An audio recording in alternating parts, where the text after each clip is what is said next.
Halo, apa kabar kalian para vegetarian? Semoga kalian selalu sehat dan lancar rezekinya. Yang punya hutang semoga cepat lunas, yang lagi nganggur semoga cepat dapat pekerjaan, dan yang belum menikah semoga cepat ketemu jodohnya. Ada banyak sekali film horor dengan ciri khasnya masing-masing. Dan film ini adalah salah satu yang membuat Karmin terkesan karena ceritanya yang intens membuat jantung selalu berdebar-debar hampir di setiap adegannya. Film ini sendiri pertama kali rilis pada tahun 1978 yang lalu, dan yang terbaru akan tayang pada akhir tahun 2022 ini. Film ini memiliki banyak sequel, dan yang Karmin bahas kali ini adalah sequel yang rilis pada tahun 2007 lalu. Film ini adalah salah satu film horor terbaik yang bisa Karmin rekomendasikan buat kalian. Jadi sudah penasaran sama ceritanya?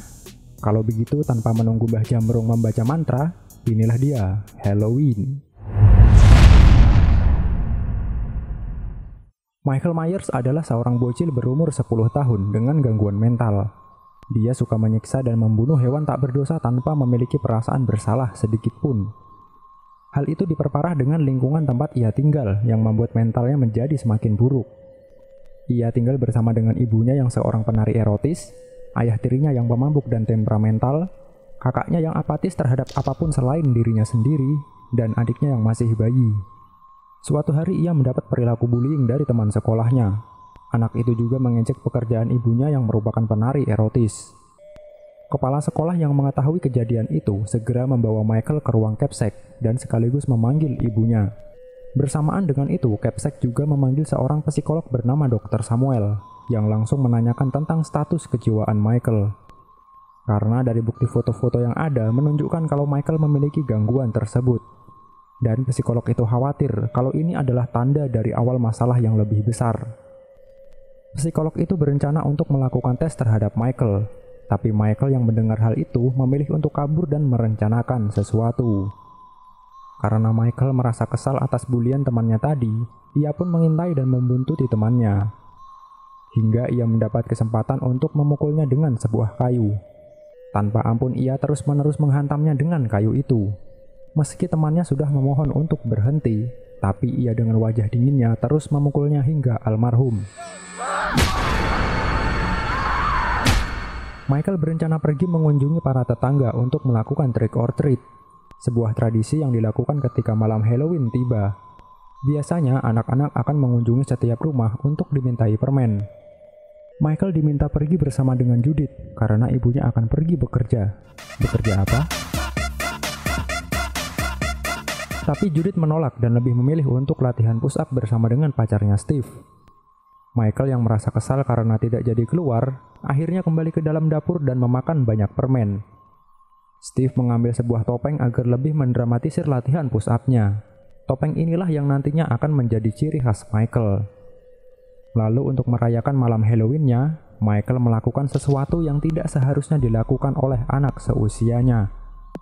Ia mengikat Ronnie dengan sebuah lakban dan menyayat tenggorokannya dengan sebuah pisau, lalu menusuk tubuhnya secara membabi buta. Setelah selesai latihan push up dan puas mengeluarkan cairan seperti nanah, Steve pergi ke dapur untuk mencari makanan. Tapi tanpa ia sadari, Michael sudah mengikutinya. Tanpa pikir panjang, Michael langsung menghujamkan tongkat baseball ke bagian kepala dan membuatnya tersungkur. Tak cukup sampai di situ, ia memukulnya berulang-ulang kali hingga kepalanya tak berbentuk. Kemudian ia pergi ke kamar Judith dan langsung menusuknya dengan sebuah pisau. Ia menusuk kakaknya sebanyak 17 kali. Rasa sakit yang dialami oleh Judith malah membuat kepuasan tersendiri untuk Michael. Selanjutnya, ia memasuki kamar adiknya Bu yang masih bayi. Lalu ia... Setelah diborah pulang dari pekerjaannya, ia menghampiri Michael yang hanya duduk diam menggendong adiknya. Hingga pihak kepolisian datang mengevakuasi mayat-mayat itu dan menahan Michael atas perbuatannya. 11 bulan kemudian, Michael dibawa ke sanatorium. Di tempat itu, Michael bertemu kembali dengan Dr. Samuel yang bertugas untuk memantau perkembangan jiwa dan mental dari Michael. Dalam tes yang dilakukan oleh Dr. Michael, ia menyimpulkan kalau Michael memiliki gangguan jiwa yang mengerikan dan harus mengurungnya di tempat ini. Seorang OB bernama Ismail memberikan motivasi terhadap Michael. Selama di tempat ini, Michael suka membuat topeng dan mulai kehilangan sifat normalnya. Ia hanya menunjukkan sifat kanak-kanaknya terhadap ibunya.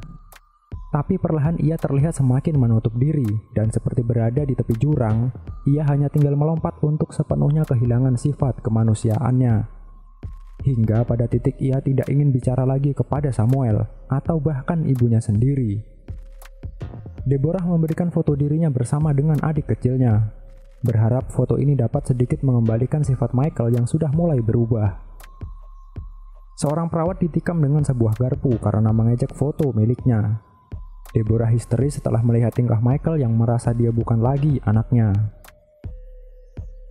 Setelah melihat perubahan pada diri Michael, Deborah memutuskan untuk melakukan bunuh diri.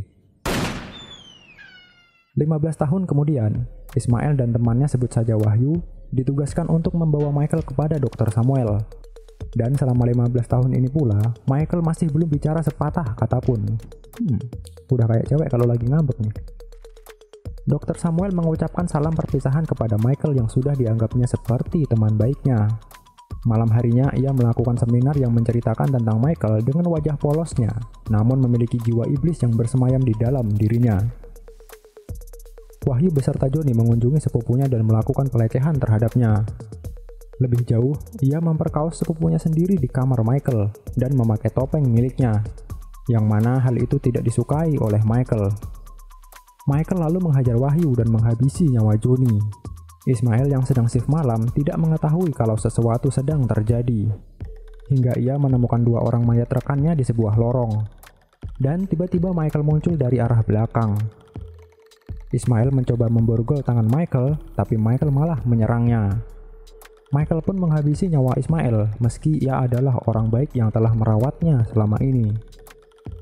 Di sini memang kelihatan ya kalau Michael itu memang keji dan berdarah dingin. Dr. Samuel diberitahu kalau Michael telah kabur dan melakukan pembantaian. Seorang supir, sebut saja Eko, dia merasa kebelet boker dan singgah ke toilet sembari menunggu truknya selesai dibersihkan. Tanpa ia sadari, seorang monster sedang mengincar sesuatu darinya. Ketika sedang asik membaca majalah dewasa, Eko merasa terganggu hingga ia keluar dengan sebuah pisau. Tapi Michael yang memiliki tenaga badak berhasil merebut pisau itu dan menusuknya berkali-kali hingga terkapar. Berhari-hari kemudian, tepatnya di malam Halloween, keluarga Stroud yang hidup di kota Haddonfield. Mereka adalah sepasang suami istri yang tak kunjung dikaruniai anak hingga mereka mengadopsi seorang putri bernama Laurie Stroud sekitar 17 tahun yang lalu. Laurie adalah murid SMA yang mempunyai pekerjaan sambilan sebagai babysitter seorang anak bernama Tommy. Michael kembali ke rumahnya dahulu dan menggali lantai rumahnya untuk mengambil topeng khas miliknya beserta pisau andalannya. Di saat yang sama, Laurie kebetulan lewat depan rumah itu dan sempat bermain-main di sana. Michael lalu mencium aroma terasi yang melekat di atas kertas yang ditinggalkan oleh Laurie. Dengan menggunakan hal itu, ia membuntuti Laurie hingga ke sekolahnya. Dr. Samuel menyalahkan pemilik sanatorium yang lalai karena dapat membiarkan Michael kabur dari sana. Tapi mereka seolah lepas tangan dan menyalahkan balik Dr. Samuel karena tidak memperingatkan mereka kalau sistem keamanan yang mereka miliki lemah. Akhirnya Dr. Samuel akan bertindak seorang diri untuk membereskan masalah ini. Dan ia juga sudah mengetahui di mana Michael berada saat ini, yaitu Haddonfield. Laurie pulang sekolah bersama dua orang temannya bernama Annie dan Linda. Di ujung jalan mereka melihat keberadaan Michael yang dianggapnya sebagai orang aneh. Mereka berdua pun mengejeknya. Ayah Annie adalah seorang sheriff bernama Brackett. Ia datang menjemput putrinya. Sementara Laurie memilih pulang dengan berjalan kaki. Tanpa ia sadari, Michael selalu membuntutinya dari arah belakang. Kini Michael pun mengetahui di mana Laurie tinggal. Dr. Samuel ditemani oleh penjaga makam, berencana mengunjungi makam Deborah, namun mereka terkejut saat batu nisannya sudah berganti dengan bangkai hewan. Dan Dr. Samuel mengetahui kalau Michael sangat suka menyiksa binatang. Linda dengan pacarnya Joko berencana merayakan malam Halloween ini dengan latihan push-up di rumah kosong milik Michael. Tanpa mereka ketahui, pemiliknya yang berdarah dingin itu sudah kembali dan bersiap memangsa korbannya. Karena kehausan setelah latihan push-up di lantai 2, Joko turun untuk mengambil minuman di dalam mobil van miliknya. Tapi saat kembali ke atas, Joko langsung diserang oleh Michael. Tubuhnya dicekik dan dadanya ditusuk dengan sebilah pisau. Michael mendatangi Linda dengan penutup kain milik Joko. Tanpa Linda ketahui, orang di balik penutup kain itu adalah monster yang akan menghabisinya. Michael lalu mencekik lehernya, dan Linda pun tewas begitu saja. Dr. Samuel mempersiapkan diri dengan membeli senjata untuk melawan Michael. Laurie dan orang tuanya berada di depan rumah menunggu anak-anak yang meminta permen dari mereka. Laurie dijemput oleh Annie untuk menjaga adiknya. Dan ketika ibu Laurie masuk ke dalam, Michael juga menyiksa dan menghabisi ibunda Laurie dengan cara mematahkan lehernya. Laurie berada di rumah Tommy untuk menjaganya karena sedang ditinggal oleh orang tuanya. Annie dan adiknya Lindsay akan pergi ke rumah Tommy. Dr. Samuel meminta bantuan kepada Sheriff Brackett untuk menangkap Michael, tapi Sheriff Brackett tidak mempercayai bahwa Michael berada di kota ini. Annie dan Lindsay pergi menuju ke rumah Tommy dengan berjalan kaki. Tanpa mereka sadari, Michael mengawasi dan membuntutinya dari belakang. Annie tiba di rumah Tommy dan meminta Laurie menjaga Lindsay agar ia bisa pergi berkencan dengan pacarnya Susanto. Dr. Samuel terus meyakinkan Sheriff Brackett kalau Michael ada di kota ini dan mereka harus segera bertindak, karena kalau tidak, maka kekacauan akan terjadi. Sheriff Brackett lalu menghubungi kediaman Laurie dan tidak mendapat jawaban. Karena merasa ada yang tidak beres, maka mereka pun beranjak pergi. Annie dan Susanto yang sedang latihan push-up tidak menyadari sedang diawasi oleh Michael. Hingga Susanto ditusuk dan dilempar begitu saja seperti melempar kain kotor. Michael lalu mengejar dan menyeret tubuh Annie. Laurie akan meninggalkan Tommy untuk mengantar Lindsay kembali ke rumahnya. Sheriff Brackett menjelaskan kepada Dr. Samuel bahwa Laurie itu adalah adik Michael yang diadopsi oleh keluarga Strode 17 tahun yang lalu. Laurie mengantar Lindsay kembali ke rumahnya. Saat lampu dinyalakan, mereka mendapati tubuh Annie yang berlumuran darah dan Susanto yang tergantung seperti jemuran. Laurie menelepon 911 dan memberikan informasinya saat ini. Brackett yang mengetahui informasi itu langsung bergegas menuju TKP. Laurie diburu oleh Michael hingga ia berlari menuju ke rumah milik Tommy untuk bersembunyi. Tapi Michael berhasil mendobrak pintu rumah itu membuat Laurie kabur ke lantai 2. Mereka bertiga hanya bisa bersembunyi di dalam kamar mandi menunggu polisi datang. Ketika seorang polisi meminta mereka untuk keluar dan mengetuk pintu kamar mandi itu, seorang polisi lainnya berhasil menembak tubuh Michael, namun peluru itu hanya terasa seperti gigitan semut. Kemudian Michael membuat Laurie pingsan dan membawanya keluar dari sana. Dr. Samuel dan Sheriff Brackett tiba di TKP dan segera menolong Annie yang terluka parah. Lindsay dan Tommy memberitahu kepada Dr. Samuel ke arah mana Michael membawa pergi Laurie. Laurie dikurung di ruang bawah tanah rumah milik Michael, dan mayat Linda yang terbujur kaku tepat berada di sampingnya. Michael kemudian datang dan menjatuhkan pisau yang dibawanya. Lalu Michael mengeluarkan sebuah foto dirinya bersama dengan adiknya dahulu. Tapi Laurie tidak mengerti bahwa foto yang dimaksud Michael itu adalah dirinya.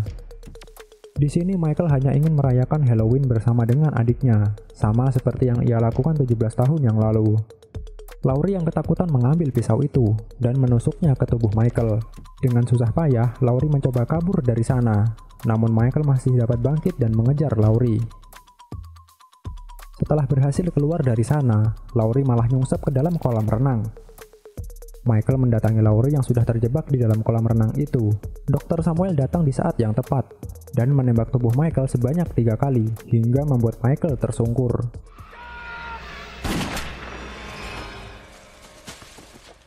Laurie diselamatkan oleh Dr. Samuel dan dibawa menuju mobilnya. Tapi saat mereka akan pergi dari sana, Michael ternyata masih hidup dan membawa Laurie. Dr. Samuel mencoba membujuk Michael dan malah membuat Michael menculuk mata Dr. Samuel. Kesempatan itu dimanfaatkan oleh Laurie untuk kabur ke lantai 2. Dia pun bersembunyi di dalam dinding reot. Michael menyeret tubuh Dr. Samuel ke dalam rumah. Michael pun menemukan mantel yang dipakai oleh Laurie, lalu ia mencoba untuk mencarinya. Tapi kali ini Michael mencari bukan untuk nostalgia, melainkan untuk menghabisi Laurie karena ia telah bersikap buruk terhadapnya. Laurie hanya bisa menutup mulut sembari menahan berak agar lokasinya tidak ditemukan oleh Michael. Michael menemukan lokasi tempat Laurie berada, tapi Laurie sudah pindah dari sana. Laurie pun akhirnya mengambil pistol milik Dr. Samuel dan pergi dari tempat itu. Dr. Samuel berusaha menghambat Michael, tapi usaha itu tidak berarti apa-apa. Laurie bersembunyi di atas plafon, tapi Michael yang sudah mengetahui keberadaannya menggunakan sebuah kayu balok untuk menghancurkan plafon itu. Laurie pun terjatuh dan terluka, namun ia masih dapat bangkit kembali. Ketika ia bersiap akan menembak, Michael datang menerjang hingga mereka berdua terlempar dari balkon lantai 2. Laurie mengambil pistolnya dan mencoba untuk menembak Michael yang tak sadarkan diri. Tapi pistol itu telah kehabisan peluru. Michael ternyata masih hidup dan menggenggam tangan Laurie, hingga akhirnya Laurie histeris karena telah menembak kepala orang yang membuat isi kepalanya moncrot kemana-mana. Dan tanpa ia sadari, orang yang ia tembak itu adalah kakaknya sendiri. Itulah akhir hidup seorang Michael Myers. Berawal dari seorang bocah dengan muka polos namun memiliki jiwa kelam yang tersembunyi, hingga akhirnya bangkit dan tumbuh dengan tidak memiliki jiwa kemanusiaan, apalagi adil dan beradab. Dia membantai orang-orang tanpa pandang bulu dan belas kasih sedikit pun. Kalau dihitung-hitung ada lebih dari 20 orang menjadi korban Michael di dalam cerita ini. Orang yang sadis, brutal, dan tanpa ampun ini akhirnya harus tewas di tangan adiknya sendiri. Tapi selalu ada penyebab di mana semua kekacauan ini terjadi. Ya, andai saja Wahyu sama Johnny tidak membukakan pintu kamar Michael waktu itu, mungkin saat ini Michael masih berada di kamarnya membuat topeng Hello Kitty atau Doraemon. Karena dua orang sontoloyo inilah Michael kabur dan menghabisi orang-orang tidak bersalah. Ya, terima kasihlah karena dua orang sontoloyo ini filmnya jadi semakin menarik. Coba kalau Michael masih mendekam di kamarnya, mungkin film ini berganti judul menjadi tutorial membuat topeng Halloween. Terima kasih buat kalian yang sudah menonton video ini. Saya Karmin, kita ketemu lagi di video selanjutnya.